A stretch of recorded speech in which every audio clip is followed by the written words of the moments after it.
I feel it in my fingers, I feel it in my soul. We go back a week ago, yeah, my neighbour beat me up with a fucking kosh. So that's fucking that. Yeah. That's that. I might sit in this street and that, but I'm fucking a good person. Yes, you are. Homelessness and addiction, it's a scourge of the earth, innit, mate? It's fucking a horrible thing, and it just doesn't happen in Glasgow. There's a lot of lives being lost by this stuff here, and that's why this is famously nicknamed Brickdust Lane.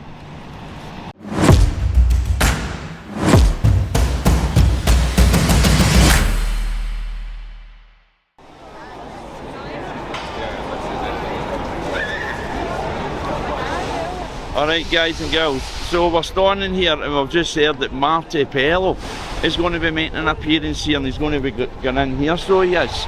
So me and Aldo have decided that we're going to stand here and see if we can get a famous shot of the famous Marty Pellow. For you that don't know who Marty Pellow is, for our younger viewers and followers, he's the lead singer in a band called Wet Wet Wet. Absolutely superb band, superb singer, and aye, he's got a journey and a life story also, man. So we're going to stand here and see if we can get a quick snap. Right now, would everybody like to join in, because the choir has been raising funds and awareness the whole way through the UK, and we all know the words to this song because it was #1 for about 320 weeks back in the day. It's come back, it's a new version, it's fresh, it's got the choir on it, it's absolutely incredible. Marty, would you sing it to us, and would you like Glasgow to join in? Aye, so come on. Right from the top, let's do it, guys.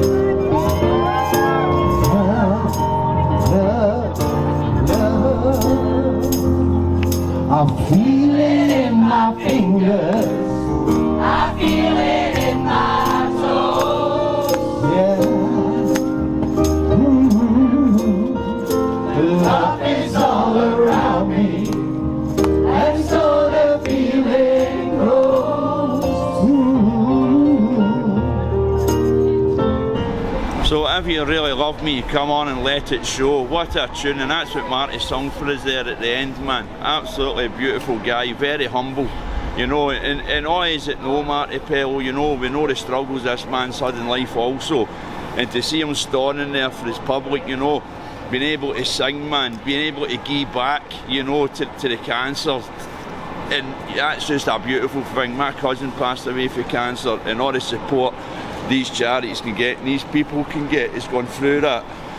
It's crucial support we need, you know, and people like Marty Pellow voicing that right here for us in Glasgow this afternoon, absolutely amazing. And having a wee sing song at the end, perfect, man, perfect. Stay ways as we take us through the streets here, man. Conor, how you doing, brother?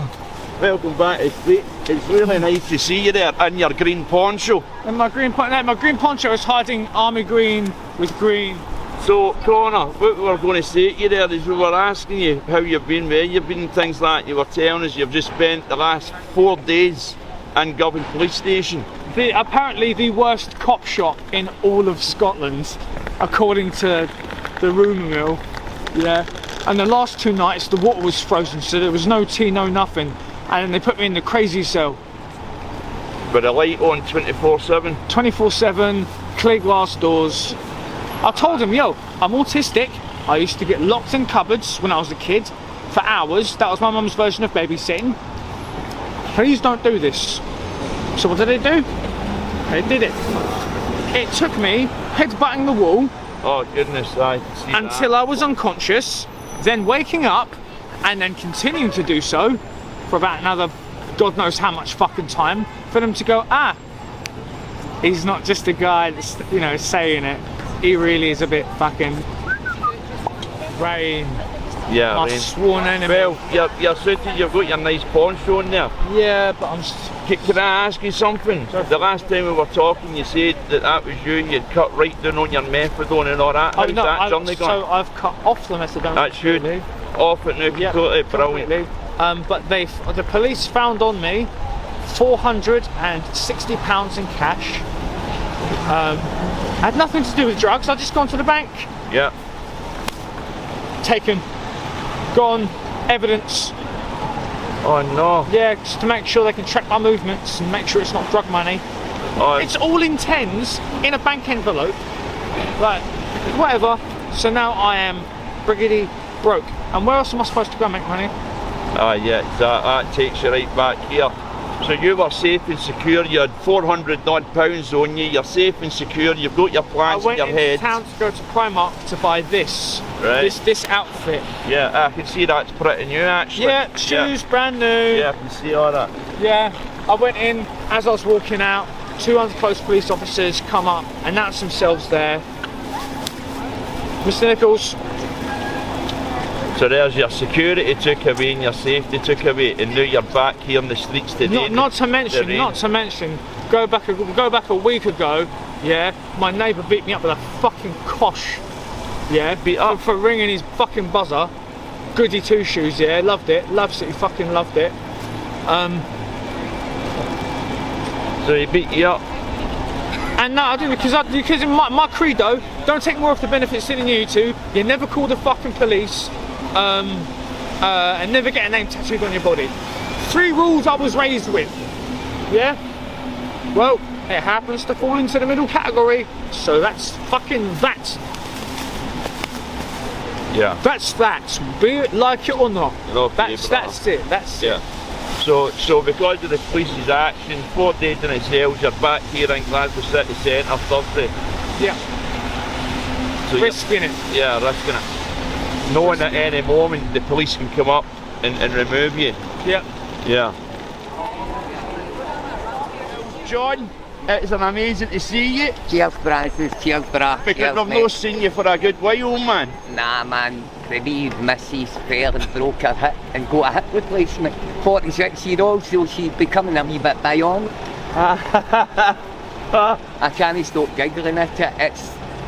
I think I'm in a wee still a wee bit fucking Yes. oh. No, because I was a wee bit white when I first knew that was going down. I went, oh, it's a wee bit sick in that, man. I was like, here, things are getting back to normal that they used to be, no, Good. I'm getting a wee bit close. Well, how did that go from that to that instantly? I must be. Aye, I do, I need her back.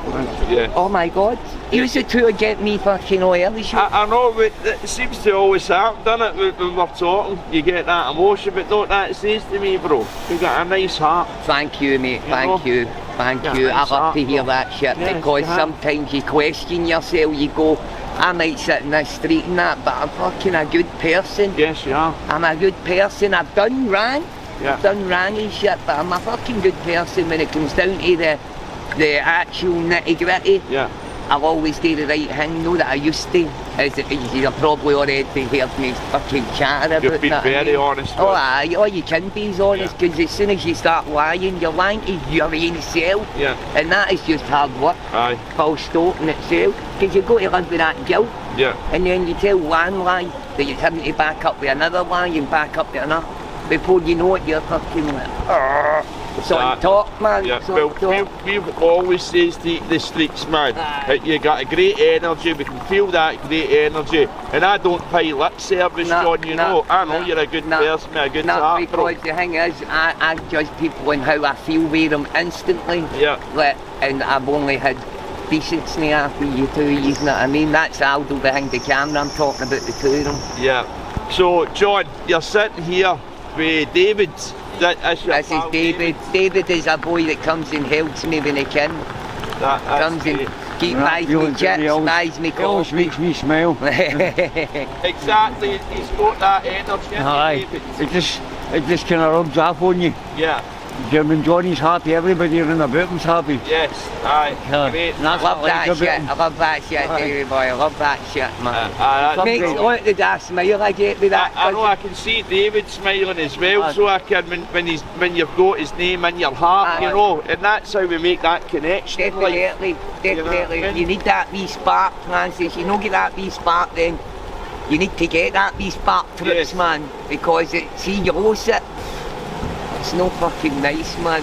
you end up an emotional wreck. Oh, there I went with being, talk about bipolar, roller coaster. Highs and the lows. Yeah, hold on tight, man, Yeah. because it's some ride. It sounds mental, but I love this shit, man. I love the people. I think that's what I've got to look on that side, see if I look on this side of shit. Yeah. I'm plummeting quick, man. And I've got to keep this positive attitude thing that I keep going. You know what I mean? Yes. I keep tapping and actually say to myself, mentally, right, Johnny, the day is you're going to be doing this, you're not going to be doing that.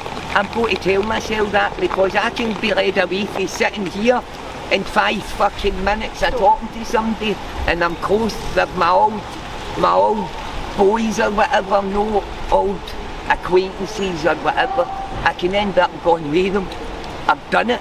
I've fucking done it, and I can only be honest. I'm not kidding myself on. You know what I mean? Yeah. And people think, oh, once you're clean, you're clean. Once you're clean, that's just the fucking beginning, man. The hardest work is to come.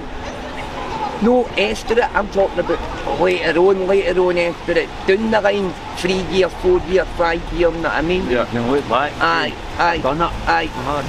But my problem is, Davie, is I still see that fucking mess. I don't see it anywhere else. All I see is a green ocean around me. Well, we were talking to Ian there, right? And Ian was touching on about how he's on 120. He's asking his worker, can he come off it? But he's not seen his worker for months now. So it's a hard process for the boy.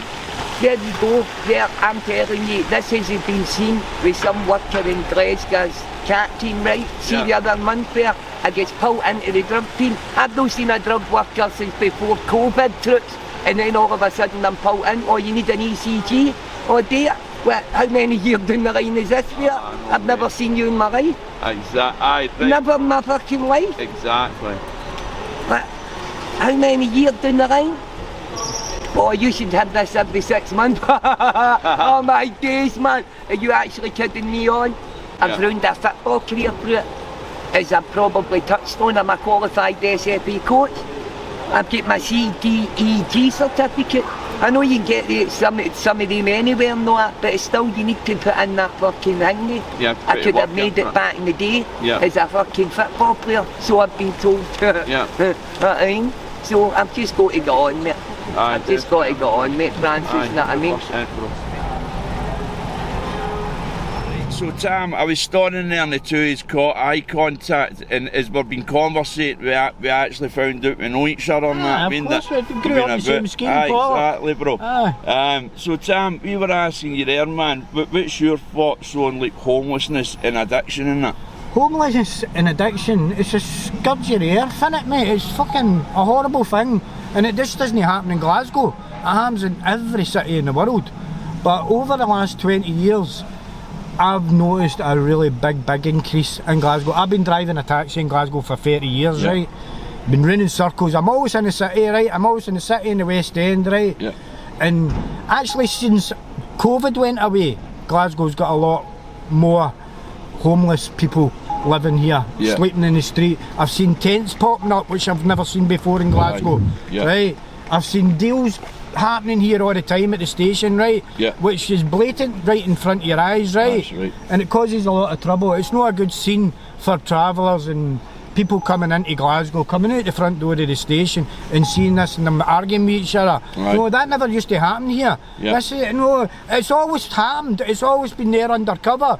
But now it's very blatant and it's right out in the open, as if this is the way it is now and there's no other option, and we're fucked basically, you know. That's what it feels like to me. It feels like to me as if the little boy sitting there, he's just, you would never see that anymore, no. But back in the day, but no, they just don't. They're blatant. It's just there's too many, there's too much here, and there doesn't seem to be anything getting done about it. That's correct. They're just getting left to all their own devices. All your services are getting cut. Right. If you want a doctor's appointment, you're in a queue for 6 weeks. You want a hospital appointment, you've probably no chance, no. I mean, an operation or something, you're waiting years for any sort of hip replacements or no. So, and if you're on the streets, right, you can't even get into that system to get any of that help to begin with. It's a lost cause because I don't know, it's just, and my heart goes out to all these people because definitely no, I've connect, got, I've never been living on the streets, but I've missed bills and no, I've been struggling for my rent at certain occasions in my life. Yeah. So I know it doesn't take much, a couple of missed wages, and you could end up in the street. That's why 2 months That's rent, right, and you could lose your house. Know what I mean? That's just the way it is, because especially with all the private landlords and that these days, they're no willing, like the old housing association would be willing to wait a couple of months till you get back on your feet and you get caught up with your rent. Private landlords do not give you any time. If you're not paying them, you're out the house, so then you're on the streets. That is why there's so many, because that is why there's so many people on the streets as well, because back in the day when Maggie Thatcher was in power, when you were growing up as well, mate, you were grew up in the same area as me, 100%, she sold off all the housing association houses, right? So then there's no housing association houses for the people can only afford low rents. Now it's all private and nobody can afford these private rents. That's true, I'm in a housing association house myself, right? If I was in a private rent, I'd be homeless now, because I can't afford £1,000 a month. You were telling us about you've got a wee YouTube thing, if you want to say I've got a wee YouTube channel as well, that I sort of, I used to put up my life experience, my wee adventures and stuff, Double T TV, follow the journey, guys. So we're going to go up to Brickdust Lane here, so we are. We'll just take you in there and we'll have a wee chat to you about what goes on there. But again, sitting in a warm toasty taxi there, thank you Tams, that got us out the rain and dried up a bit. Cheers, brother. Welcome to Brickdust Lane. So this lane is called Brickdust Lane specifically because it's full of brick dust up here.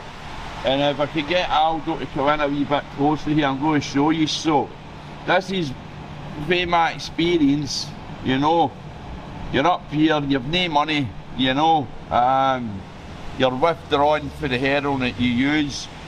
So most addicts for this city centre will come up here. There's already a wee scooper here, as you can see.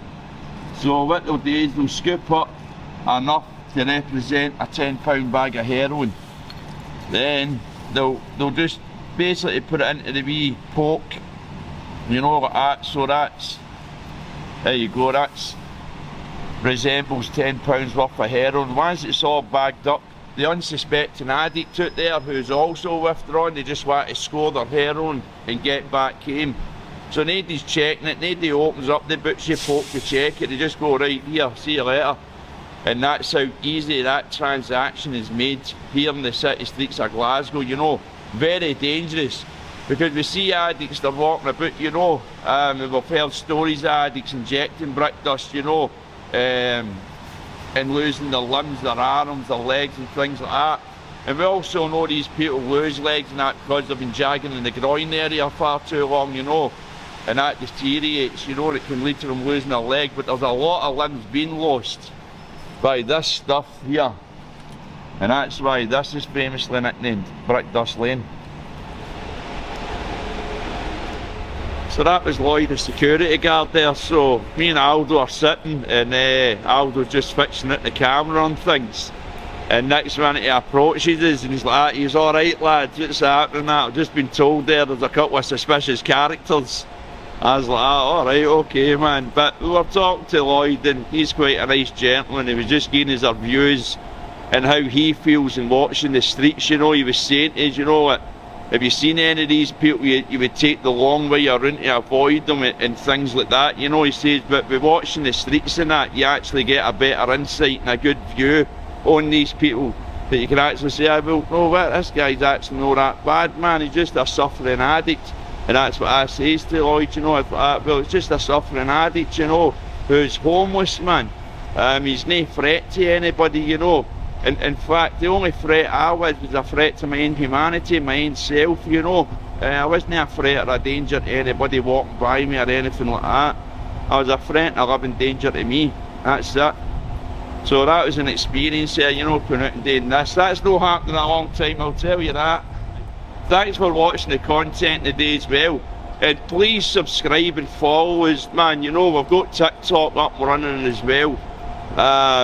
So please subscribe and follow us, and we'll keep you informed to the best of our abilities. to get the unheard heard, you know. So please just hit subscribe, man, and give us a follow on TikTok, and that's much appreciated.